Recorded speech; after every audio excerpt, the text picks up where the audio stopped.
Maayong hapon mga silingan karon mag-transfer ta sa ako ang kuan. Nakoy apple niyo.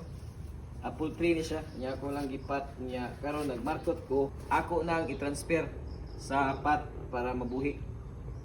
Mo ni siya kuan. Markot niya. Nanay makita yung mga ugat oh. Oh.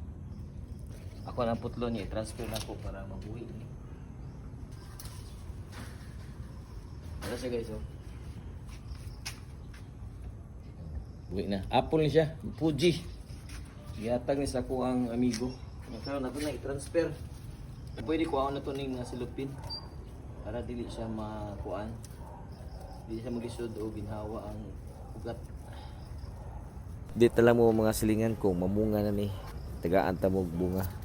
Dili mga silingan. Ang pagmarkot or gitawag og air layering isa sa mga proseso nga pagpapropagate no, padaghan sa mga trees or other nga plants nga dili na moagig seeds. O so inganion siya markot.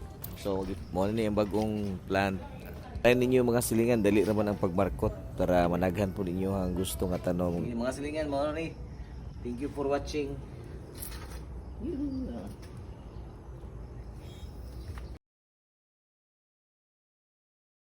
Update na lang mo mga silingan kung mamunga na ni.